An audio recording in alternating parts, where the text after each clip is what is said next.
wasiirka wasaaradda waxbarashada barbaarinta iyo sayniska Soomaaliland mudane Ismaaciil Ducaale Yuusuf iyo wasiiru dawlaha wasaaradda waxbarashada Maxamed Yuusuf Ibrahim ayaa kormeer ku tagay kuliyadda tababarka macallimiinta qaranka Soomaaliland halkaas oo ay waxbarasho ugu jiraan macallimiin habla ah oo laga kala keenay dugsiyada dalka. ugu horeyn halkaasi waxa uga warbixisay wasiirka gudoomiyaha kuliyadda tababarka macallimiinta Rooda waxaanay ka waramtay macallimiinta halkan ku jira iyo noloshooda kale. weynina madaxdii wasaaradda waxbarashada oo ah wasiirkeeni iyo wasiir dawlihi iyagoo maanta sida aan idinku sheegnay priority siiyay iyo ahmiyad inay iyagoo ku cusub positionka maanta ay dawladda u magacawday inay inoo yimaadaan kuliyadahan oo ay booqdaan. ujeedadu waxay tahay ahmiyadda ay leedahay macallimka iyo waxbarashadu ay idin sheegaysaa wada joogeenana maanta wada joogna inay inta inoo yimaadeen taraaga yimaadeen iyagoo ku cusub xafiiskuna waxay sheegaysaa inta idinka dan leedin daneenaya as a macallim ahaan iyo as a kuliyad ahaan. waanu ku soo dhaweynaynaa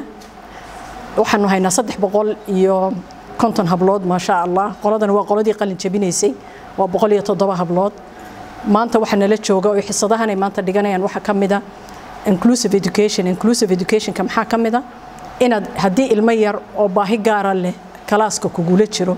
sidee baad u garan lahayd baahidiisa sideed uga soo dhex saari lahayd sideed wax u bari lahayd isagoo ardayda kale uu ku dhex jiro. ilaa khayr asiye agaasima Cabdishakuur ayaa aad nooga caawiyay saacatil wasiir waxa maanta qoladani bishan hadii ilaahay yiraaho waxay u baxayaan tababarkii macallimnimada iskuulada magaalada Hargeysa ayaa loo dirayaa bil bay maqnaanayaan bilsha annaguna waanu ku kormeereynaa markay soo noqdaan wixii feedback iyaga xaggooda ka soo baxay ama xagga iskuuladii ayaanu dadana dib u saxaynaa way baxayaan waxay qaateen bishan imka u dambeysay December iyo imka intan bisha ka hadhay January waxaanu xoog saarnay Cabdishakuurna inuu nagala dhigo inclusive education ka iyo baahiyaha gaarka ah. Cabdishakuur Maxamed Cabdi agaasimaha waaxda baahiyaha gaarka ah leh ahna macallin waxbarashada hablahaasi u dhiga waxbarashada ay ku jiraan kana tirsan barayaasha kuliyadda tababarka macallimiinta oo isagu xiisadahaasi ka bixiya ayaa wasiirka uga warbixiyay in ay tahay markii ugu horeysay ee lagu daro waxbarashada loo dhayahay khaasatan waxbarashada dadka baahiyaha gaarka ah leh si ay macallimiintani hadhow toole casharadii ay ugu gudbin lahaayeen. ilaahay baa mahad leh markii ugu horeysa shay walba horta wuxuu dhaqaaqaa kolka lagu la fahmo hadii aan lagu fahmin waxay noqonaysaa wax buura ah. maalin baan halkan khayr Allah siiyay Rooda nagu soo casuuntay anagoo wasaaradda waxbarashada ah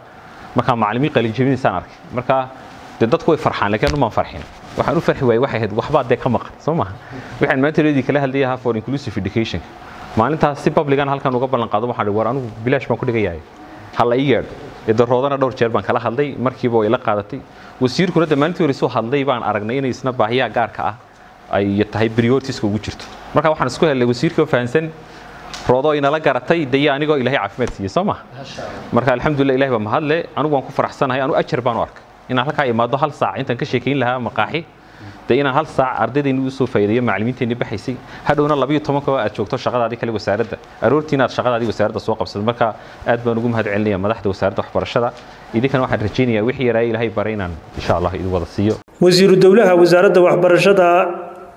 barbaarinta iyo sayniska Soomaaliland Maxamed Yuusuf Ibrahim iyo wasiirka wasaaradda waxbarashada barbaarinta iyo sayniska Soomaaliland mudane Ismaaciil Ducaale Yuusuf oo iyaguna halkaasi ka hadlay ayaa waxa ay u mahad celiyeen gudoonka kuliyadda tababarka macallimiinta iyo ardayda halkaasi ku jira.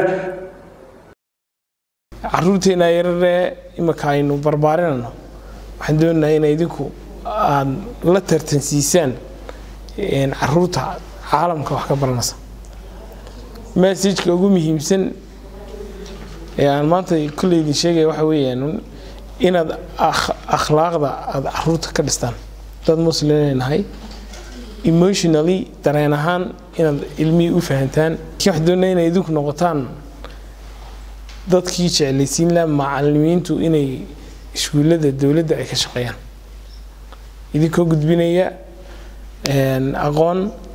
idinkoo gudbinaya akhlaaq wanaagsan idinkoo gudbinaya waalidnimo idinkoo gudbinaya in Allah subhanahu wa ta'ala aad ilmi dareensiisaan inaad ka mid tihiin bay noo tahay runtii inaanu soo booqano maanta macadkii tababarka macallimiinta oo runtii dawlad ahaan aanu siinayno ahmiyad gaar ah in la soo saaro macallimiin tayadoodu sareyso tiradooduna badan tahay oo wax isbedel weyn ku sameeya baahiyaha waxbarasho ee ka jira wadankeena haday tahay waqtiga la idin galiyay dhaqaalaha la idin galiyay waa dhaqaalihii wadankeena inaad idinkuna ka faa'iido waxa la idin galiyay idinkuna soo saartaan jeel cusub oo waxbarashada halkii ka sii wadaan idinkuna aqoontiina kordhisataan annaguna wixii aanu idinku tari karno haddii aqoon kororsi siyaada tahay inta ka sii dheeraada iyo haddii ay tahay tababaro kaleba aanu idila garab istaagno baahiyihiina wixii laga qaban karana mushaarkiinu wuu yariye marka insha Allah waxaan idinka rajaynaynaa idinkuna inaad wixii carq dhibaato ah jira qofka bani'aadam baynu nahay waxyaalo badan baa ku xeeran waxa laga yaabaa qofku inuu waxyaalo badan ama family ha noqoto ama waxbarasho ha noqoto ama si kale ha noqotee in waxyaalo badan ku xirmaan oo baahiyo gaar ah ama waxyaalo gaar ah u baahan yahay kormeerkan wasiirku ku gaala bixinayay maalmihii u dambeeyay xafiisyada wasaaradda waxbarashada iyo sayniska Soomaaliland ayaa qorshaheedu yahay ka shaqaynta himilada xisbiga wadani ee 100 maalmood ee u horeeya